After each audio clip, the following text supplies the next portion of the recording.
اعوذ باللہ من الشیطان الرجیم بسم اللہ الرحمن الرحیم نحمده ونصلی علی رسوله الکریم والصلاة والسلام علی سید المرسلین وعلی آلہ وازواجہ واصحابہ اجمعین اما بعد فقد قال اللہ تعالی فی کتاب الحکیم اعوذ باللہ من الشیطان الرجیم بسم اللہ الرحمن الرحیم وَإِن تَعُدُّوا نِعْمَةَ اللَّهِ لَا تُحْصُوهَا وَقَالَ اللَّهُ عَزَّ وَجَلَّ وَمَا خَلَقْتُ الْجِنَّ وَالْإِنسَ إِلَّا لِيَعْبُدُونَ صدق اللہ العظیم۔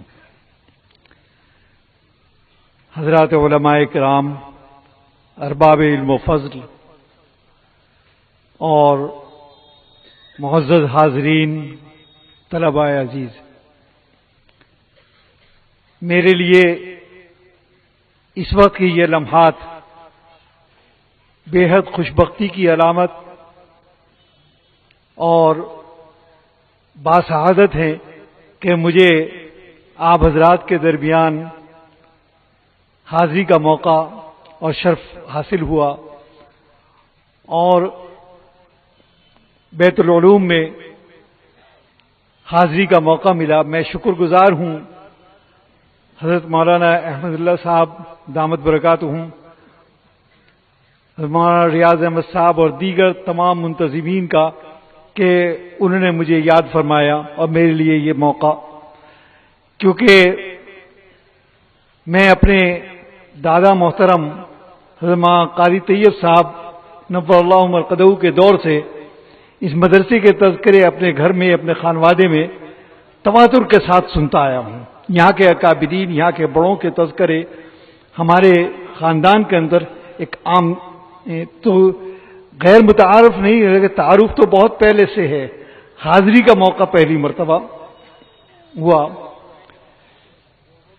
میری خواہش تھی کہ حضرت مولانا شاہ عبداللہ صاحب نور اللہ مرقدہ کے دور میں کسی وقت حاضری ہوتی۔ حضرت رحمۃ اللہ علیہ تشریف لائے تھے دیوبند، اور اس وقت مجھے زیارت کا اور شرف حاصل ہوا، اور حضرت نے فرمایا بھی تھا کہ کسی وقت تو پروگرام بنا وہاں آنے کا، لیکن اتفاق کہ اس وقت مجھے حاضری کا موقع نہیں ملا۔ بہرحال میرے لیے یہ بہت سعادت کے لمحات ہیں۔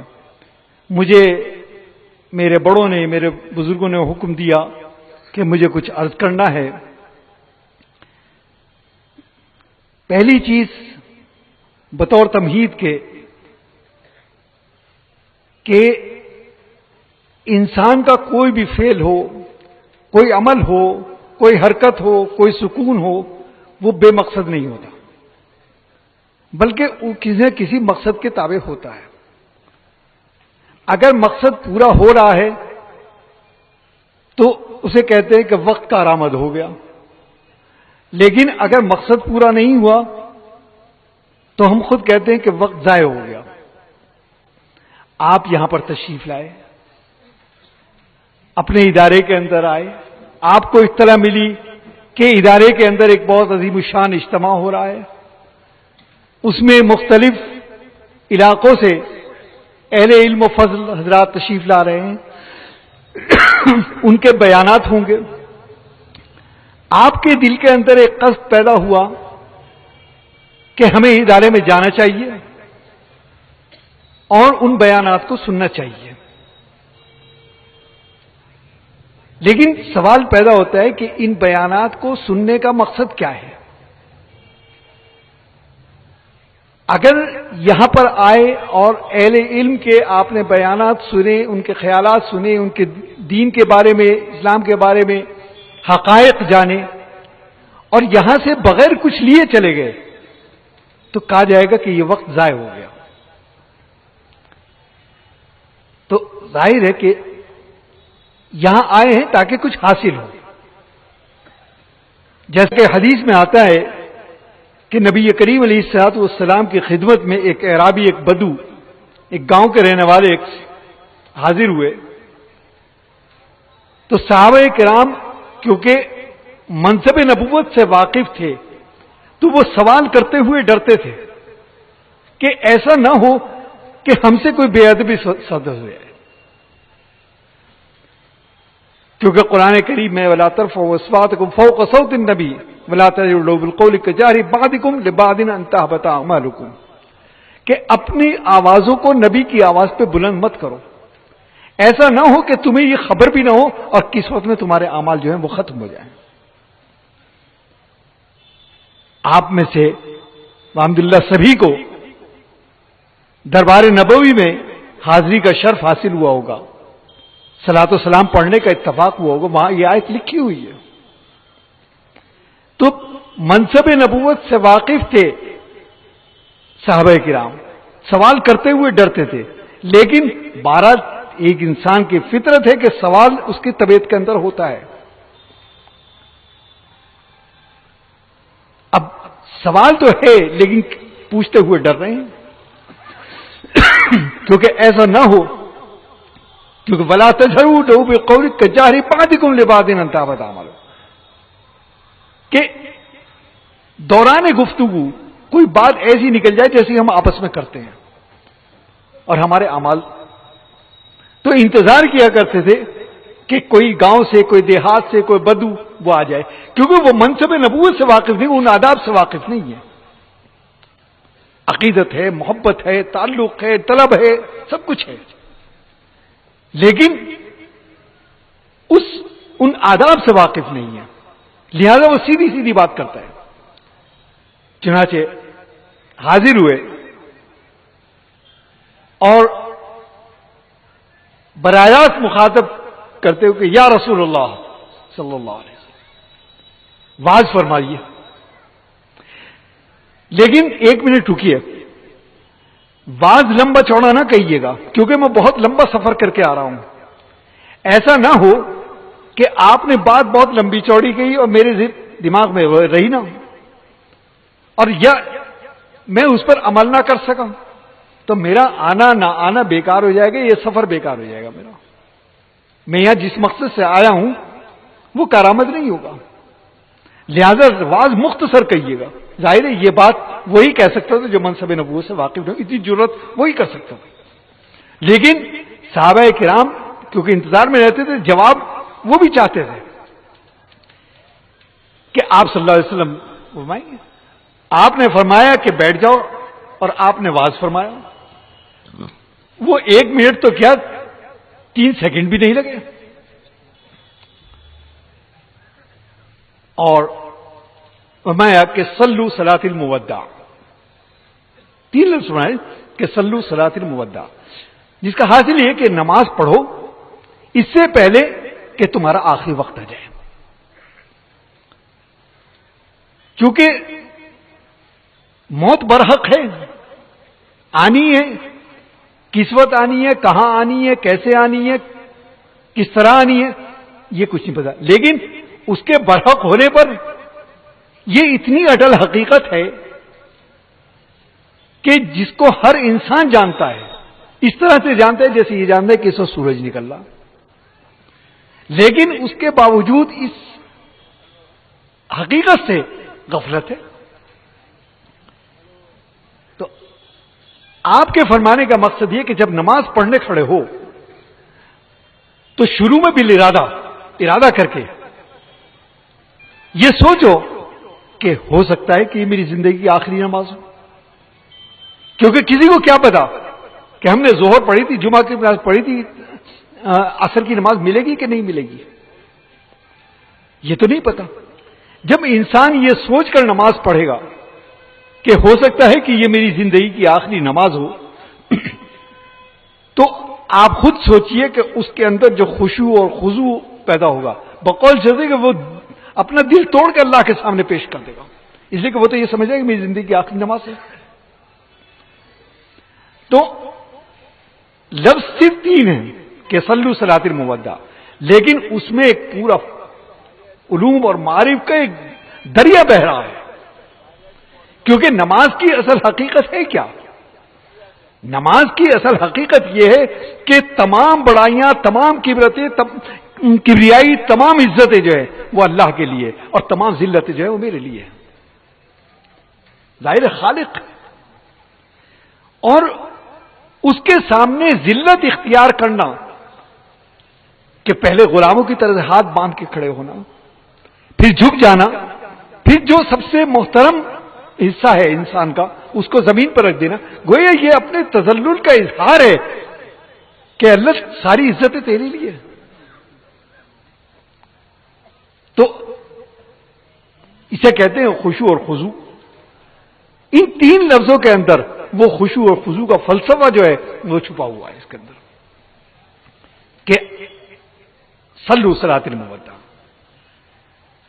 کہ آپ نے نبی کریم علیہ الصلوۃ والسلام کو حق تعالیٰ نے دو معجزات عطا کیے کہ جو قیامت تک باقی رہیں گے۔ انبیاء، سابقہ انبیاء پر جو معجزات آئے وہ انبیاء کے ساتھ ختم ہو گئے، وہ ایک مخصوص وقت کے لیے آئے، مخصوص قوم کے لیے آئے اور محدود اثرات کے لیے آئے، لیکن نبی کریم علیہ الصلوۃ والسلام جو قیامت تک کے لیے نبی بنا کر بھیجے گئے ہیں، ان کو جو معجزات عطا کیے تو وہ بھی قیامت تک ہے، تاکہ ان معجزات کو وہ بھی دیکھ سکے جن کے سامنے وہ نازل ہوئے، اور وہ بھی محسوس کر سکے جو قیامت تک آنے والے لوگ ہیں۔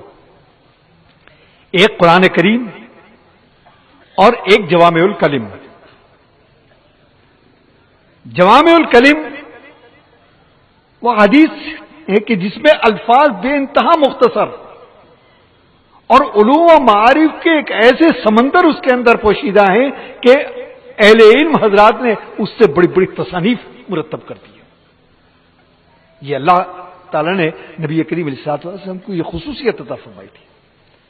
قرآن کریم وہ معجزہ کہ جو قیامت تک باقی رہے گا، صحابہ کرام نے اس کو نازل ہوتے ہوئے دیکھا، ہم نے نازل ہوتے ہوئے نہیں دیکھا، لیکن معصوم بچوں کے اندر، سینوں کے اندر اس کو محفوظ ہوتے ہوئے دیکھا، اور قیامت تک دیکھتے رہیں گے۔ تو اللہ تعالیٰ نے دو معجزات عطا کیے۔ تو بہرحال اصل تمہید کا منشا یہ تھا کہ ہمارا ایک مقصد متعین ہو کہ اس جلسے میں، اس اجتماع میں، اس مدرسے میں آنے کے مقاصد کیا کیا ہیں، اور ان مقاصد پر پرعزم ہونا کہ اس پر عمل کیا جائے، تب تو آنا کرامت۔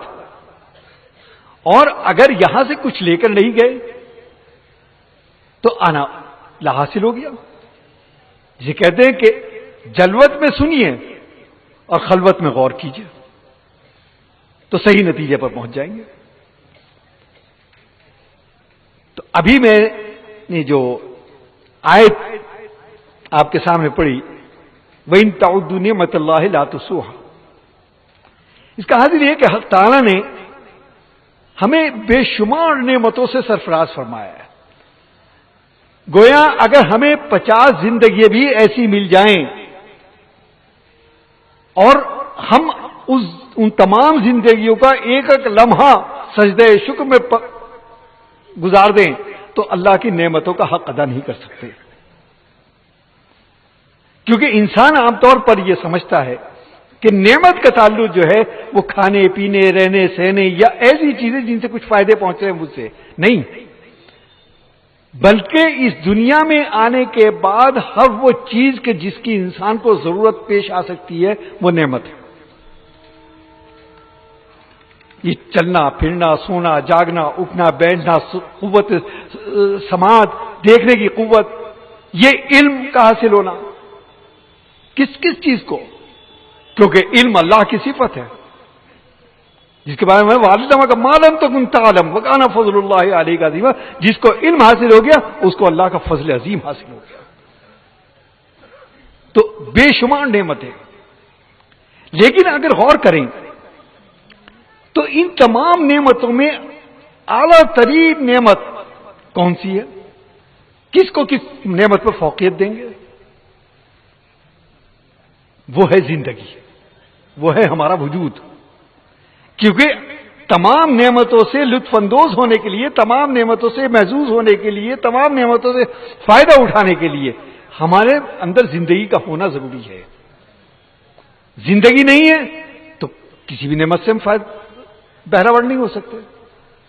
تو اللہ تعالی نے ہمیں سب سے بڑی نعمت عطا کی ہے زندگی۔ ظاہر ہے کی ہم نے طلب نہیں کی تھی، اللہ کی رحمت جوش میں آئی. حالت الانسان حین من الدہر لم یکن شیئا مذکورا، ایک ایسا طویل ترین عرصہ گزرا کہ ہم تھے ہی نہیں، ہمارا وجود ہی نہیں تھا.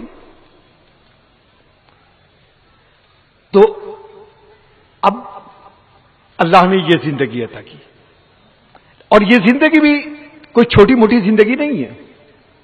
اس کو ہم یہ سمجھیں کہ پیدائش سے لے کر موت تک یہ زندگی کا وقفہ ہے، نہیں، یہ تو زندگی کا ایک چھوٹا سا حصہ ہے، بہت چھوٹا سا حصہ ہے، جس کو علامہ اقبال نے کہا ہے کہ تو اسے پیمان ہے امروز و فردا سے نہ ناپ، جاویداں پہ ہم دوا ہر دم رواں ہے زندگی. یہ زندگی تو چل رہی ہے، لاکھوں برس کی ہے. جیسا کہ امام غزالی رحمہ اللہ نے فرمایا کہ انسان ازلی تو نہیں ہے، کہ ہمیشہ سے تو نہیں ہے، لیکن جب اس کو وجود عطا ہو گیا تو اب ابدی ہے، ہمیشہ باقی رہے گا، اب اس کا وجود ختم نہیں ہوگا. ہاں انتقالات ہوتے رہیں گے، ایک عالم سے دوسرے عالم میں، دوسرے سے تیسرے سے اور تیسرے سے چوتھے. ہمیں سب سے پہلی زندگی عالم الست میں، عہد الست میں عطا ہوئی. ہمیں ذرات کی شکل میں قیامت تک آنے والے انسان حضرت آدم سے لے کر سب کو نکالا گیا، اور حق تعالیٰ نے وہاں پر سوال کیا کہ الست بربکم، کیا میں تمہارا رب ہوں؟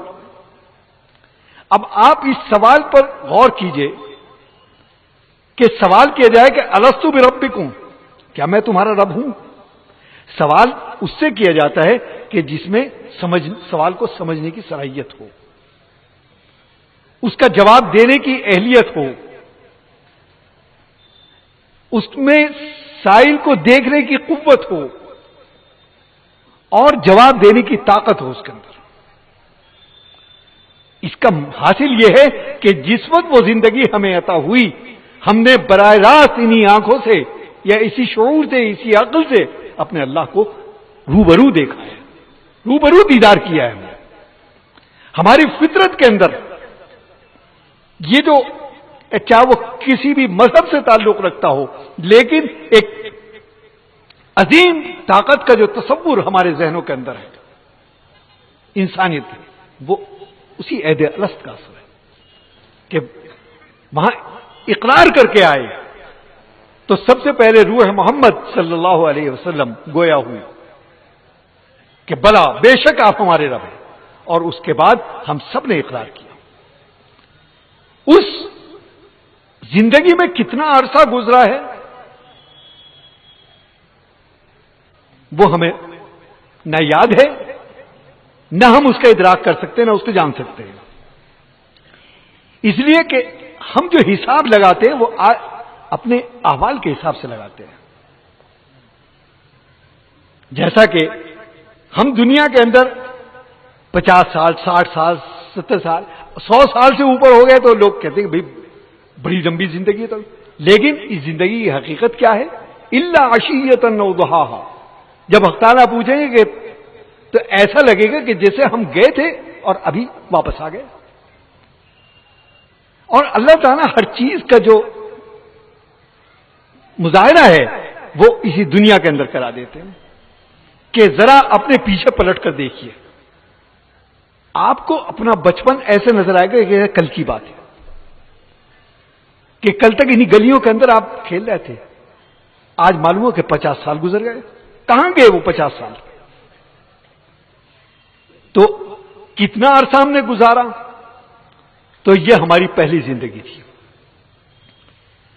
اور اسی زندگی کے اندر اللہ تعالی نے انسان کی فطرت کو بھی پیدا کیا.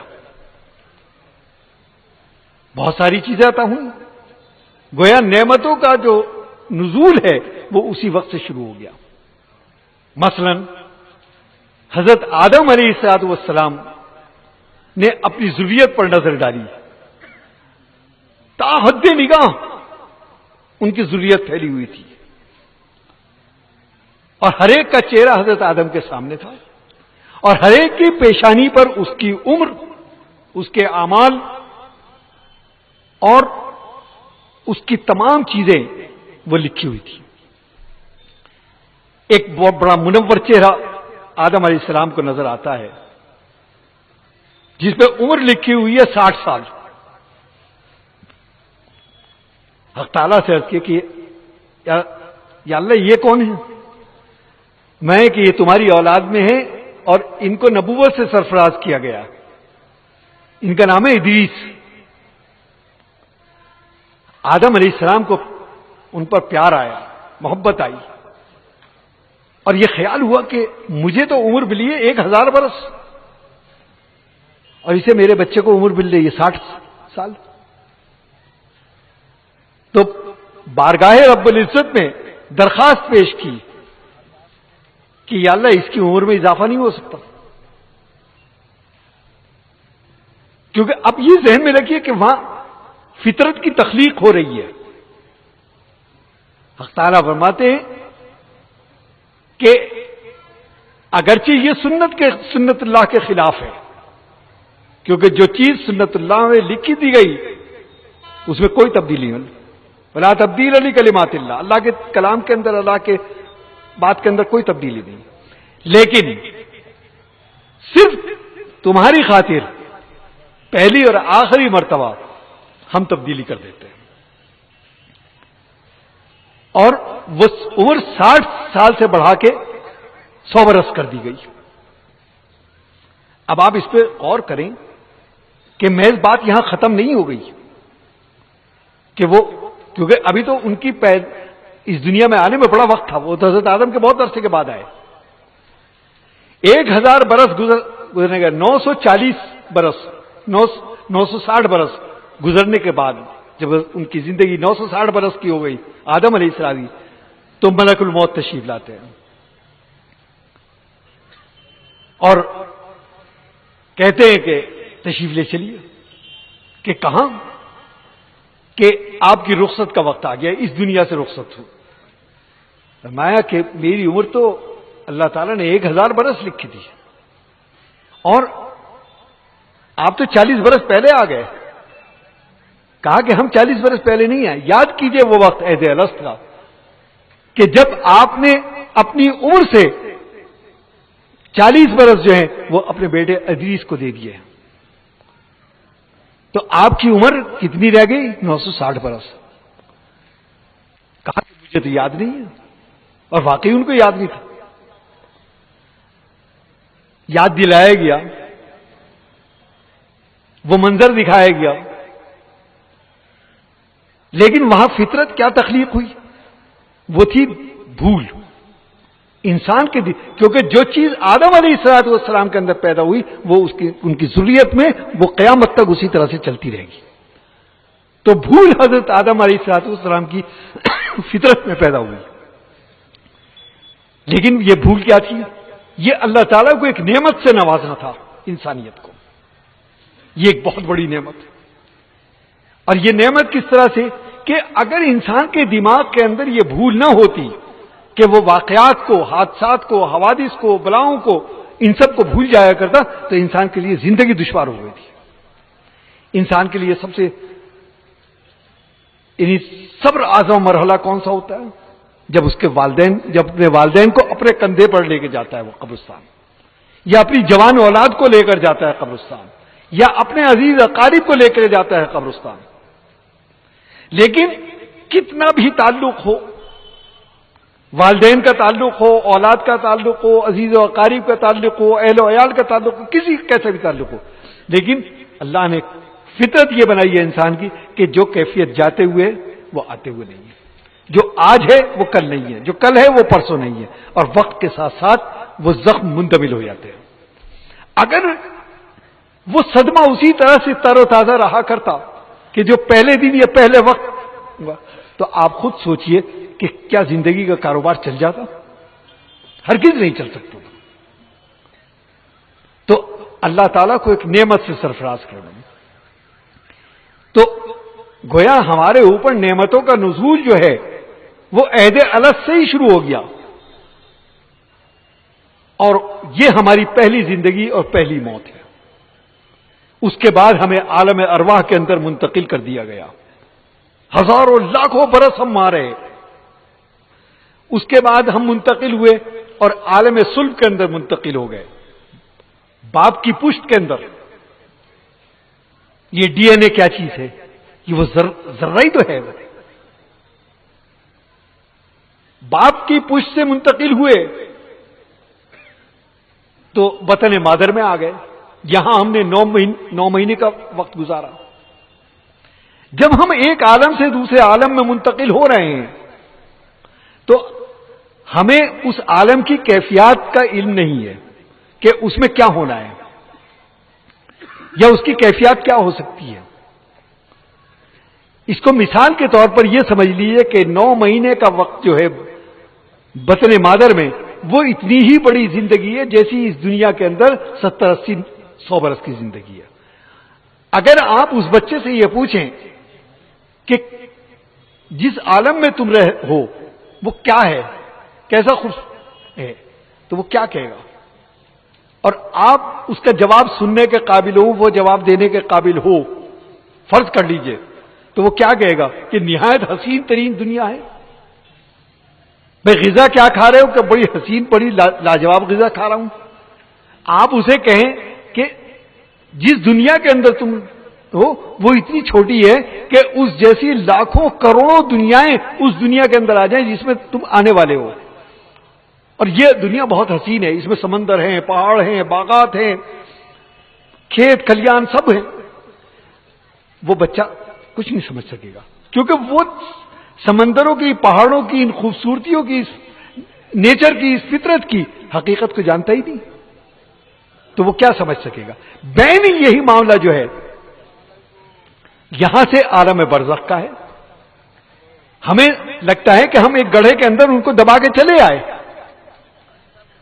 وہ گڑھا نہیں ہے، وہ پورا ایک عالم ہے. اور اس عالم کی نسبت اس سے دنیا سے اتنی ہی ہے کہ جتنی ماں کے پیٹ سے اس عالم کو ہو سکتی ہے، وہ اتنی وسیع و عریض ہے.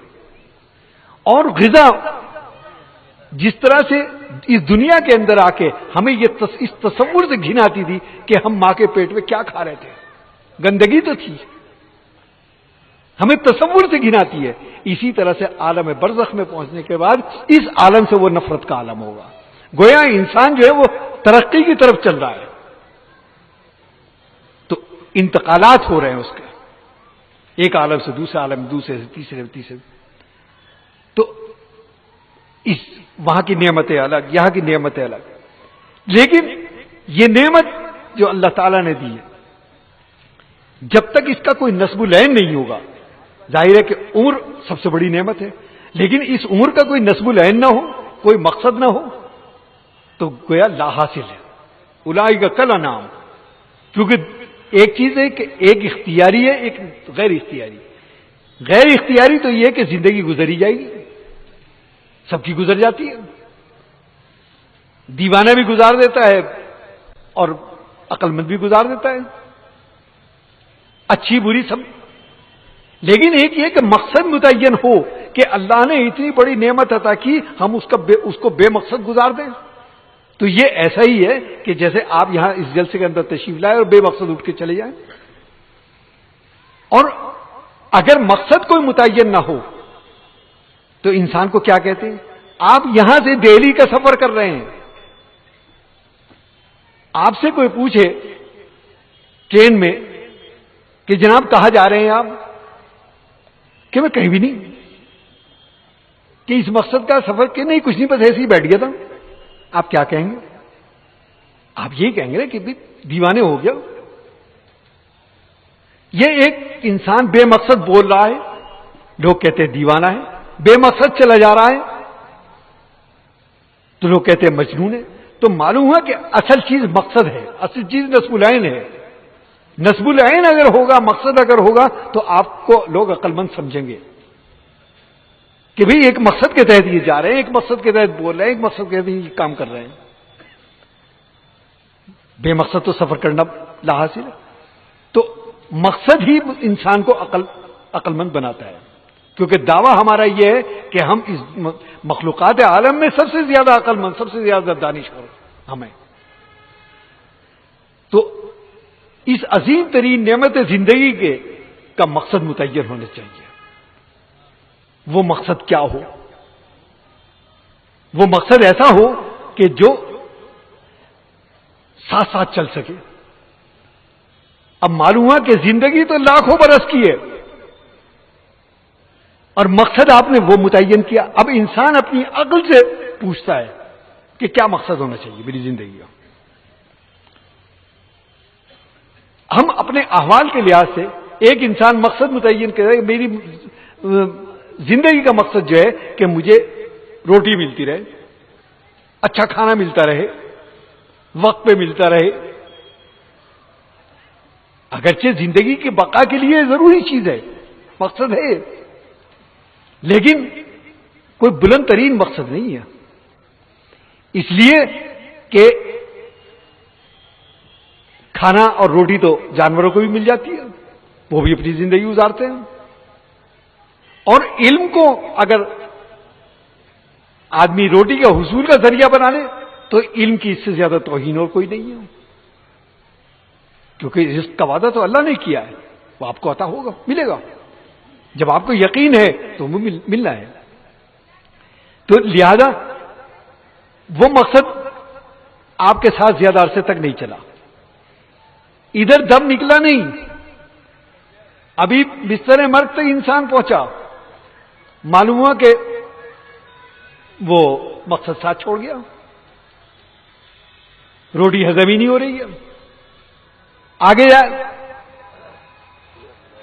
دم نکل گیا, انسان رخصت ہو گیا تو مقصد بھی ختم ہو گیا. اب آگے پھر بے مقصد ہے, ابھی تو زندگی بہت ساری پڑی ہوئی ہے. تو اصل یہ کہ دوسرا مقصد کیا ہو سکتا ہے.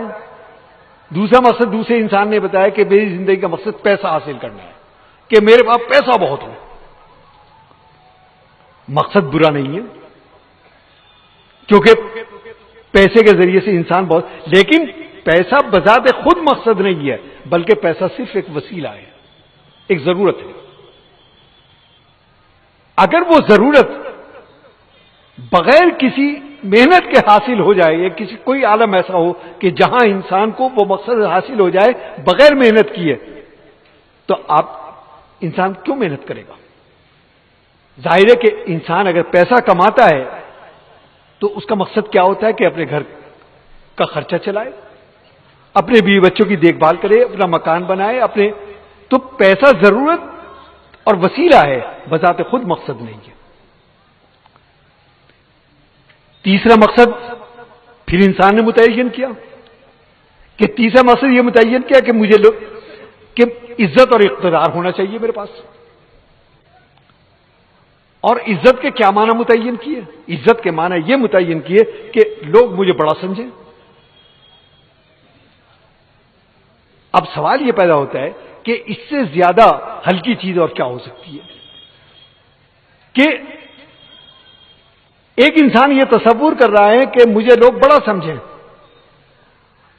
بڑا سمجھ رہا ہے دوسرا آدمی, گویا ہماری عزت جو ہے وہ دوسرے کے ہاتھ میں ہے, اور وہ بھی خیالی ہے, تصوراتی ہے, کہ جب تک اس کو بڑا تصور کر رہا ہے تو وہ عزت دار, اور جس دن اس نے مزاج کے خلاف بات ہوئی اس نے اپنے خیال سے اتار دیا تو بے عزت ہو گیا. ظاہر ہے وہ کوئی ولی اللہ عزت ولی رسول ولی المومن, عزت تو وہ ہے. اس سے ایک اصول سمجھ میں آتا ہے کہ حدیث میں ہے کہ نبی تعالی جب کسی بندے سے خوش ہوتے ہیں تو آپ جبریل امین کو حکم دیتے ہیں کہ گواہ رہنا کہ ہم اس سے خوش ہوئے, فلاں سے, فلاں بندہ جو ہے ہم اس سے خوش ہوئے, تم بھی خوش ہو جاؤ. جبریل امین خوش ہو جاتے ہیں, اور تمام ملائکہ کے اندر اعلان کر دیا جاتا ہے, تمام ملائکہ کے قلوب کے اندر محبت آ جاتی ہے اس شخص کی. وہ اس سے نیچے والے آسمان تک اطلاع ہوتی ہے, پھر اس سے نیچے والے آسمان تک, یہاں تک کہ دنیا میں جو فرشتے معمور ہیں خدمت پر ان کو اطلاع ہوتی ہے. اولیاء اللہ کے قلوب کے اندر وہ عزت آ جاتی ہے, وہ کہ فلاں شخص کو اللہ نے عزت, گویا وہ عزت پائیدار ہے کہ جو اللہ سے چلی, اوپر سے چلی اور نیچے پہنچی. آج انبیاء کرام ہیں, اولیاء اللہ ہیں, جب ان کا ذکر آتا ہے تو ہمارے قلوب محبتوں سے جھک جاتے ہیں. کیوں؟ کیونکہ وہ حقیقی بنیادوں پر ان کی محبت تھی, وہ اللہ سے چلی تھی. آج حالانکہ ان کو گئے ہوئے مدتیں گزر گئی. آج حکیم الامت حضرت تھانوی علیہ رحمہ کا اگر ذکر آتا ہے تو آپ اپنے قلوب کے اندر ایک فرحت محسوس کرتے ہیں. حضرت قاسم نانوتی، حضرت رشید احمد گنگوئی اور کابرین کا جن کا تو یہ کیا تھی کہ یہ محبت اللہ سے چلی تھی، اوپر سے چلی تھی نیچے، اس کی بنیادیں مضبوط تھی. لیکن وہ چیز کہ جو بندوں سے چلے گی اوپر تک جائے گی، وہ اوپر جا کے ختم ہو جائے گی. کہ جب تک منصب رہا، باعزت رہے، اور ان کا خیال بدل گیا تو بے عزت ہو گئے. جب خیال اچھا تھا تو پھولوں کے ہار ڈال دیے، اور جب خیال سے اتر گئے تو جوتوں کا ہار ڈال دیا. یہ کیا عزت ہوئی؟ تو معلوم ہوا کہ مقصد نصب العین یہ بھی نہیں ہو سکتا. تو اب نصب العین اور مقصد متعین کرنے کے لیے ہمیں رجوع کرنا پڑے گا اپنے خالق کی طرف کہ جس نے ہمیں بنایا. اللہ نے مقصد متعین کیا، وما خلقت الجن والانس الا لیعبدون، کہ انسان کی زندگی کا مقصد جو ہے وہ ہے عبادت. اب یہاں پر ایک سوال عمومی سطح پر یہ پیدا ہوتا ہے. اس آیت سے یہ معلوم ہوتا ہے کہ ہاں اللہ تعالیٰ کا ہر وقت، ہر لمحہ، ہر پل، ہر لحظہ یہ مطالبہ ہے کہ انسان عبادت کرتا رہے. ظاہر ہے کہ یہ ممکن نہیں ہے کہ انسان دن کے 24 گھنٹے نمازی پڑھتا رہے. یہ ممکن نہیں ہے کہ سال کے 12 مہینے انسان روزے رکھتا رہے. یہ ممکن نہیں ہے کہ انسان جو کمائے سب کچھ زکوٰۃ اور خیرات کے اندر لٹا دے. یہ فطرت کے خلاف ہے. اللہ نے اس کی آسانی بتائی کہ اللہ نے مومن کے ہر عمل کو عبادت بنا دیا. مثلا سوتے آپ بھی ہیں اور سوتے غیر مسلم بھی ہیں. لیکن مومن سے کیا مطالبہ ہے؟ کہ مومن سے مطالبہ یہ ہے کہ وہ سوتے میں بھی غافل نہ ہو، بلکہ اس کے جسم اور اس کی آنکھیں سوئیں، اس کا دل جو ہے وہ بیدار رہے. اس کے لیے نبی کریم علیہ الصلوۃ والسلام نے طریقہ بتایا کہ سیدھے مت لیٹو کرو. سیدھا لیٹنا جو ہے وہ بیماروں کی سی علامت ہے. بیمار لیٹتا ہے سیدھا، اور اللہ تعالیٰ ایک مومن کو قوی اور مضبوط دیکھنا چاہتے ہیں، بیمار نہیں دیکھنا چاہتے. تو سیدھا لیٹنے کو منع کیا. الٹا لیٹنے کو منع کیا اس لیے کہ یہ جہنمیوں کی حیت ہے. کہ حدیث میں ہے کہ جہنمیوں کو الٹا بالوں سے گھسیٹا جائے گا. بائیں طرف لیٹنے کو اس لیے منع کیا کہ بائیں طرف قلب ہوتا ہے. جب انسان بائیں کروٹ پر لیٹتا ہے تو اس کو آرام زیادہ ملتا ہے، جبکہ مومن سے مطالبہ یہ ہے کہ اس میں سوتے میں بھی غفلت طاری نہ ہو. اب ظاہر ہے کہ یہی چار سے الٹا ہو، سیدھا ہو، دائیں ہو، بائیں ہو، لٹک کے تو سونے سے رہا. صحیح طریقہ کیا ہے؟ صحیح طریقہ یہ ہے کہ نبی کریم علیہ الصلوۃ والسلام کا طریقہ اپنایا، اور یہ سوچ کے اپنایا کہ میرے نبی کی، اللہ کے حبیب کی یہ سنت ہے کہ داہنی کروٹ پر لیٹے، اور آپ اپنا ہاتھ رخسار مبارک پر رکھا کرتے تھے اور دعائیں اور معوذتین پڑھ کے تب سویا کرتے. آپ اس نیت سے یہ حیث اختیار کریں کہ میرے نبی کی سنت ہے. اس کے بعد جب آنکھ لگ گئی تو الٹے ہو جائیں، سیدھے ہو جائیں، وہ نہیں. لیکن آپ کے اس عمل سے کیا ہوا کہ اللہ تعالیٰ فرشتوں کو گواہ کر کے کہ گواہ رہنا ہے، غفر لہ ما تقدم من ذنبی، میں نے اس کی زندگی کے تمام گناہوں کو معاف کر دیا. حالانکہ آپ تو سوئے تھے. نکاح غیر مسلم بھی کرتا ہے، مسلمان بھی کرتا ہے، لیکن مومن سے مطالبہ ہے کہ اس کو عبادت بنا دو. النکاح من سنتی، کہ اپنے اللہ کے حبیب کی سنت سمجھتے ہوئے نکاح کرو، اور جو حقوق اس نے متعین کیے اہل و عیال کے اس کو ادائی. عیسائیوں کے اندر سب سے اعلیٰ ترین تصور اگر کوئی عبادت کا پایا جاتا ہے وہ یہ ہے کہ تمام دنیا سے قطع نظر کر کے، تمام دنیا سے سب رشتے ناطے تعلق سب ختم کر کے پہاڑوں کے کھو میں جا کے بیٹھ جاؤ اور وہاں جا کے اللہ اللہ کرو، جہاں کوئی ڈسٹرب کرنے والا ہو، کوئی کہنے والا نہ ہو. لیکن قرآن نے اس کو منع کیا. رہبانیت انبتدعوا، یہ رہبانیت ہے، یہ عبادت نہیں ہے. عبادت اصل کیا ہے؟ عبادت یہ ہے کہ اسی دنیا میں رہتے ہوئے اپنے تمام حقوق کے درمیان، کیونکہ تم پر تمہارے اہل و عیال کا بھی حق ہے، والدین کا بھی حق ہے، بہن بھائیوں کا بھی حق ہے، بستی کا بھی حق ہے، مدارس کا بھی حق ہے، مساجد کا بھی حق ہے، ان تمام حقوق کو ادا کرتے ہوئے اللہ کے حقوق کو ادا کرنے کا نام عبادت ہے۔ تو گویا اسلام ایک دین ہے، ایک مذہب نہیں ہے، چند رسومات کا نام نہیں ہے، بلکہ اسلام نے زندگی کا کوئی شعبہ ایسا نہیں ہے، پیدائش سے لے کے اور موت تک، بلکہ قبر میں اتارنے تک اور آگے تک، کہ جہاں تک اسلام نے رہنمائی نہ کی ہو بحیثیت دین کے۔ اسی لیے قرآن نے الیوم اکملت لکم دینکم واتممت علیکم نعمتی، کہ آج تمہارے دین کو مکمل کر دیا، کوئی گنجائش۔ آپ دنیا کے مذاہب کا اگر مطالعہ کریں تو آپ کو رسومات ملیں گی، اس کے اندر چند عبادات کا نام مذہب ملے گا، وہ مذاہب تو ہیں، دین نہیں ہے، دین صرف اسلام ہے۔ یہ نہیں ہے جس طرح سے مسجد کے اندر اللہ تعالیٰ موجود ہے، جس طرح سے مسجد کے اندر کی ہدایات ہے، اسی طرح سے پارلیمنٹ کے اندر کی بھی ہدایات ہے، اسی طرح سے بینکوں کے اندر کی بھی ہدایات ہے، اسی طرح سے بازاروں کے اندر کی بھی ہدایات ہے۔ جہاں سے دوسری چیز آپ یہ محسوس کریں کہ قرآن کریم کے جب انسان غور سے مطالعہ کرتا ہے تو نمایاں ترین چیز جو آتی ہے وہ آتی ہے کہ تقوی اختیار کرو، تقوی کی زندگی اختیار کرو۔ بار بار ہمیں یہ تاکید کی جائے تقوی اختیار۔ تقوی کیا ہے؟ تقوی کوئی ایسی چیز نہیں، نبی کریم علیہ السلام نے فرمایا ان التقوی ہا ہونا، تقوی تو یہاں ہے، دل میں، نہ کسی کے چہرے سے، نہ کسی کے لباس سے، نہ کسی کی ادا سے بظاہر، وہ صرف اللہ اور بندہ جانتا ہے۔ اللہ جانتا ہے کہ اس کے قلب کی کیا کیفیت ہے۔ اب مثلا میں ایک بات کہا کرتا ہوں کہ اللہ تعالیٰ نے ہر جگہ موقع رکھے ہیں، مدارس کے اندر، خانقاہوں کے اندر، کیونکہ ماحول ہوتا ہے، قال اللہ قال رسول کی تعلیم ہو رہی ہے، ذکر و اذکار چل رہے ہیں، لہذا وہاں تقوی کی زندگی یا تقوی سے قربت حاصل کرنا نسبتاً بہت آسان ہے۔ آدمی ماحول سے، اصل کہاں ہے؟ جب آپ بازار میں بیٹھے ہوئے ہیں، آپ اپنے کاروبار پر بیٹھے ہوئے ہیں، آپ کے بہت سارے حریف بھی ہیں جو وہی کاروبار کر رہے ہیں۔ اب ایک گاہک آتا ہے،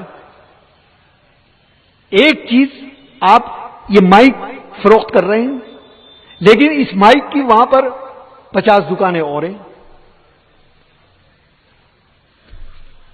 ایک گاہک آتا ہے، اس سے قیمت معلوم ہے، آپ کا ایک معمولی سا جھوٹ، معمولی سی غلط بیانی جو ہے آپ کو لاکھوں روپے کا نفع دے رہی ہے، لیکن آپ کے قلب میں اگر یہ ہے کہ ٹھیک ہے جھوٹ بول کے مجھے نفع تو ہو جائے گا، لیکن اس کی جواب دہی تو اللہ کے یہاں کرنی، جبکہ آپ یہ بھی جانتے ہیں کہ جیسے ہی یہ گاہک میری دکان سے اترے گا اس کو چکھنے والے بہت سارے موجود بیٹھے ہیں۔ وہاں پر تقوی کا اختیار کرنا اصل چیز وہ ہے کہ اس کے سامنے کہ رخ روشن کے آگے شمع رکھ کر وہ یہ کہتے ہیں ادھر جاتا ہے دیکھیں یا ادھر آتا ہے پروانہ۔ اصل چیز اس وقت ہے، اصل امتحان اس وقت ہے کہ ایک طرف لاکھوں روپے کا فائدہ بھی ہے لیکن غلط بیانی کے ساتھ، اور دوسری طرف نقصان بھی ہے بظاہر سچ بولنے کے ساتھ، لیکن وہ نقصان نہیں ہے بلکہ اس کی برکات سے کیا کیا آپ کو ملنے والا ہے اور اس کے اثرات کہاں تک مرتب ہونے والے ہیں، وہ وہاں تک جائے گا صاحب۔ تو مقصد ایسا متعین ہو کہ جو تمام عالموں کے اندر ساتھ چلے، دنیا میں بھی ساتھ ہو، عالم برزخ میں بھی ساتھ ہو، پھر اس سے آگے بھی ساتھ ہو، جنت میں بھی ساتھ ہو۔ اور وہ مقصد کون سا ہے؟ وہ مقصد وما خلقت الجن والانس الا لیعبدون، کہ اللہ نے متعین کیا کہ اپنے ایک فعل کو کا محاسبہ کریں، کیونکہ اللہ کی رحمت اتنی وسیع کہ ہمارے تصور و خیال میں بھی ہم اس کا گمان نہیں کر سکتے، کہ بسا اوقات ایسا ہوتا ہے کہ صرف نیت کرنے سے اللہ تعالیٰ وہ درجات عطا کر دیتے کہ کسی بڑے سے بڑے ولی کو نہیں ملتے وہ، کہ اور بعض دفعہ بڑے سے بڑے ولی کے درجات جو ہے وہ گھٹ جاتے ہیں. حضرت یحییٰ بن اقسم یہ طبقہ صوفیہ کا ایک بہت ہی اعلیٰ ترین نام. طبقہ صوفیہ میں بہت اونچا مقام، بہت باعظمت مقام ان کا.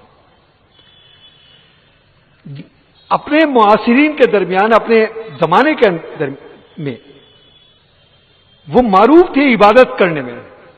لوگ مثال دیا کرتے تھے کہ بھئی عبادت کرے تو یحییٰ جیسی کرے. اور اپنے ہم اثر، اپنے دور کے لوگ جس چیز کی گواہی دیتے ہیں وہ زیادہ قابل قبول ہوتی ہے بات کے لیے کہ بھئی اس کے معاصرین نے، کیونکہ ہر طرح کے رشتے ہوتے ہیں اس میں. تو یحییٰ بن اقسم کا مقام یہ تھا. انتقال ہو جاتا ہے تو انہی کے دور کے ایک بزرگ تھے، انہوں نے خواب میں دیکھا. انہوں نے پوچھا کہ یحییٰ کیا حال ہے؟ کہا کہ میرے اللہ نے بخشش کر دی اور بڑا نوازا ہے، بڑا کرم کیا، بڑا فضل کیا ہے. بخشش تو صرف فضل سے ہی ہوتی ہے. لیکن مجھے حیرت اس بات پر ہے کہ میرے پڑوس کے اندر ایک لوہار رہا کرتا تھا، وہ بھی آ گیا یہاں جنت میں ہے، اور وہ میرے سے 4 درجہ اوپر ہے. انہیں بڑی حیرت ہوئی. آنکھ کھلتی ہے تو یہ تحقیق کرتے ہیں کہ آخر ایسا کون سا وہ لوہار تھا کہ جو یحییٰ بن اقسم سے بڑھ گیا اوپر عمل کے اندر. تحقیق کرتے کرتے مجھے معلوم ہو کہ تھا ایک لوہار. اس کے احوال معلوم کیے، اس کی بیوی سے ملے جا کے، کیونکہ سب سے بڑی رازدار تو وہی ہوتی ہے. اس نے کہا کہ ایسا تو کوئی عمل نہیں تھا ان کا. ہاں کثیر العیال تھے، بچے بہت سارے تھے، تو صبح سے رات تک وہ اسی فکر میں رہتے تھے کہ ان کے بچوں کے کچھ روزی روٹی کا انتظام ہو جائے. لیکن رات کو جب تھکے ہوئے گھر آیا کرتے تھے، اپنے شوہر کے بارے میں وہ بتا رہی، تو وہ یہ کہا کرتے تھے کہ میں نے بھی ارادہ کر رکھا کہ جب میں اپنے بچوں کی ذمہ داریوں سے فارغ ہو جاؤں گا تو میں بھی یحییٰ کی طرح سے عبادت کیا کروں گا. صرف یہ نیت کی. لیکن اس نیت کے ذریعے سے اللہ نے کیا مقام عطا کیا کہ یحییٰ سے بھی 4 درجے اوپر پہنچا دی. تو آپ نیت تو کیجئے. آپ یہاں سے جب جائیں تو یہ عزم اور یہ نیت کر کے جائیں کہ اے اللہ جو کچھ سنا، یہ جو کچھ یاد کیا، یہ جو کچھ ہمارے ذہنوں کے اندر رہا، اے اللہ اس پر عمل کی توفیق عطا فرما. اس لیے کہ بغیر توفیق کے کچھ نہیں ہو سکتا، اور توفیق اللہ کی اتنی سستی نہیں کہ ہم مانگے بھی نہیں اور اللہ تعالیٰ دے دیں. آپ توفیق تو طلب کیجئے اللہ سے کہ اے اللہ جو کچھ ہم نے جلوت میں سنا، اے اللہ جو کچھ ہم نے اس میں خلوت میں غور کیا، اور اس کا طریقہ کار کیا ہے؟ اس کا طریقہ کار یہ ہے کہ جب آپ یہاں سے جائیں تو رات کو اپنے ذہن کو ہر چیز سے فارغ کر کے صرف 2 منٹ نکالیے، گھڑی میں دیکھ کے 2 منٹ، اور اس پورے 2 دن کی کارروائی کو آپ اپنے ذہن کے اندر اس کا استحضار کریں، اسے تازہ کریں اس کو، اور پھر یہ سوچیں کہ ایسی کون سا عمل ہو سکتا ہے، ایسی کون سی بات مجھے معلوم ہوئی ہے کہ جس پر میں عمل کر سکتا ہوں. اور اس کے بعد خلوص دل کے ساتھ اللہ سے آپ عہد کیجئے تو انشاءاللہ ثم انشاءاللہ ثم انشاءاللہ اللہ تعالیٰ کی طرف سے آپ کو توفیق عطا ہوگی. اور یہ 2 دن کی محنت جو ہے یہ آپ کے لیے پوری زندگی کی نجات کا سامان بن جائے گی، نہ صرف یہاں اس عالم کے لیے بلکہ آگے تمام عالموں کے لیے. تو اصل چیز تو آپ وعدہ کیجئے کہ جب آپ یہاں سے جائیں تو آپ یہ عہد کریں گے اللہ سے انشاءاللہ ثم انشاءاللہ. آپ نے انشاءاللہ کہا تو انشاءاللہ کے معنی کو بھی سمجھ لیے کہ آپ نے اللہ کو ایک طرح سے گواہ بنا دیا ہے. ہم تو عادتاً کہنے لگے اب بے سوچے سمجھے کہ، لیکن جب ہم انشاءاللہ کہتے ہیں وَلَا تَقُولَنَّ لِشَيْءٍ إِنِّي فَاعِلٌ ذَلِكَ غَدًا إِلَّا أَن يَشَاءَ اللَّهُ، کہ یہ مت کہا کرو کہ یہ میں کل کو یہ کام کر دوں گا بغیر انشاءاللہ کے، کیونکہ تمہیں پتہ نہیں ہے کہ اگلا لمحہ ہم کہہ دیتے بھائی کل کو یہ کام ہو جائے گا، ہمیں کیا پتا کہ اگلا لمحہ بھی آنے والا ہے کہ نہیں. تو انشاءاللہ کی یہ ایک الگ سے مستقل موضوع ہے، لیکن انشاءاللہ کہنے کے بعد انسان کے اوپر، ایک مومن کے اوپر بہت بڑی ذمہ داری عائد ہوتی ہے کہ آپ نے یہ پورے مجمع کے سامنے عہد کیا ہے کہ آپ اس پر غور کریں گے. پھر اس غور کے ساتھ ساتھ آپ اللہ سے دعا کریں گے، اور اس دعا کے اندر وہ جہاں آپ کے لیے اپنے اجزاء شامل ہیں وہ تمام لوگ شامل ہونے چاہیے کہ جنہوں نے یہ عظیم ترین موقع آپ کو فراہم کروایا. یہ حضرات کہ جنہوں نے مہینوں محنت کی ہے، کیا ان کا ذاتی مفادات تھے؟ کچھ نہیں، بلکہ ان کے مقاصد کے اندر یہ تھا کہ عامت المسلمین کو فائدہ پہنچے. ظاہر ہے کہ ان کے خلوص کی برکت، پھر اس مدرسے کی برکت، پھر یہاں کے اکابرین کی برکت، یہاں کے جو اس کے بانیان ہیں ان کے خلوص کی برکت، وہ ساری برکتیں آپ لے کر جا رہے ہیں، سمیٹ کر جا رہے ہیں. تو آپ کے شکریہ کے اور آپ کی دعاؤں کے، آپ کے تعاون کے، آپ کے جذبوں کے کا یہ ادارہ مستحق ہے کہ نہیں ہے؟ بے شک ہے. لہذا جب آپ اپنے لیے دعا کریں تو یہاں اس مدرسے کے لیے، یہاں کے منتظمین کے لیے، یہاں کے ذمہ داران کے لیے، یہاں کے طلبہ کے لیے، یہاں کے علماء کے لیے آپ اپنی دعاؤں کے اندر شامل رکھیے. اور اس کو، کیونکہ ہمیں دو نظام اس دنیا کے اندر ہیں، ایک وہ ہے جو ہمیں نظر آ رہا ہے، لیکن اصل نظام تو دعاؤں کا ہے. کس کی دعا قبول ہو جائے؟ حدیث میں فرمایا گیا کہ آخر دور کے اندر حج کرنے والے بے شمار ہوں گے، لیکن حج کوئی کر رہا ہوگا. آج آپ دیکھیے، آپ ربیع الاول میں چلے جائیے یا رمضان میں چلے جائیے یا حج کے زمانے میں، آپ کو مطاف کبھی خالی نظر نہیں آئے گا، بھرا ہی ہوا ہے. لاکھوں لاکھ لوگ حج کر رہے ہیں، لیکن کس کا حج قبول ہو رہا؟ میں آخر میں صرف اس حوالے سے ایک واقعہ سنا کے اپنی بات ختم کر رہا ہوں. حضرت مولانا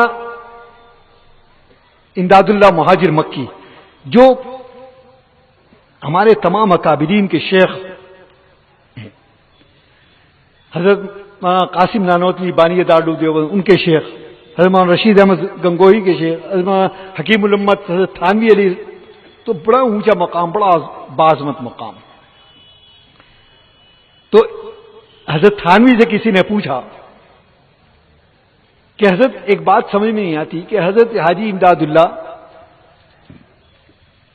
سے آپ لوگ مرید ہیں، آپ کا لوگوں کا علم، حضرت نانوتوی ہیں، حضرت مولانا رشید احمد گنگوہی ہیں، آپ ہیں، آپ کا علم جو ہے وہ پہاڑ جیسا، اور حضرت نے تو صرف 2.5 یا سوم تک پڑھا ہے. یہ سمجھ نہیں آتا آپ انہیں. تو حضرت نے فرمایا، ایک عربی کی مسئلہ ہے، قدموا علی قدری حقوقہم، لوگوں سے ان کے عقل کے مطابق بات کرو، سمجھ میں آ جائے گی. کیونکہ سوال کرنے والا عام سطح کا آدمی تھا. تو حضرت نے کہا کہ بھئی ایک بات بتاؤ کہ ایک آدمی جو ہے وہ مٹھائی کے نام جانتا ہے، بہت ساری مٹھائی ہو گئی، فلاں ہے، فلاں مٹھائی ہے، فلاں مٹھائی ہے، فلاں مٹھائی ہے، وہ گنتا چلے جائے گا، سینکڑوں مٹھائیوں کے نام گنا دے گا، ہاتھ میں کچھ نہیں ہے اس کے. ایک وہ شخص ہے، اسے مٹھائیوں کے نام تو یاد نہیں، لیکن ڈبہ ہاتھ میں ہے اس کے مٹھائی کا. کہنے لگے یہ بتاؤ اصل حقیقت سے کون واقف ہے، وہ جس کے ہاتھ میں ڈبہ ہے یا وہ جس کو صرف نام یاد ہے؟ تو فرمایا کہ ہمیں صرف نام یاد ہے، اصل مٹھائی کا ڈبہ تو حضرت حاجی صاحب کے ہاتھ میں ہے. تو یہ تو خیر ضمنی بات ہوئی. تو حضرت حاجی صاحب مکے میں ہجرت کر گئے تھے. حضرت مولانا رشید احمد گنگوہی کا اسی سال حج کے لیے جانا ہوا. حج ختم ہونے کے 2 دن کے بعد حضرت حاجی صاحب نے حضرت مولانا رشید احمد گنگوہی کو بلایا اور یہ کہا کہ میاں رشید کب جا رہے ہو تم؟ کہ حضرت میں تو کل کو یا ہفتے بھر بعد جا رہا ہوں. کہا کہ ہم تمہیں ایک امانت سپرد کر رہے ہیں. رات ہم نے خواب دیکھا ہے، اور خواب میں کیا دیکھا؟ خواب میں دیکھا کہ نبی کریم علیہ الصلوۃ والسلام تشریف لائے، اور آپ نے فرمایا کہ اس سال 3 لاکھ آدمیوں نے حج کیا ہے. اس زمانے میں 3 لاکھ بہت بڑی تعداد تھی، اور صرف ایک آدمی کا حج قبول ہوا.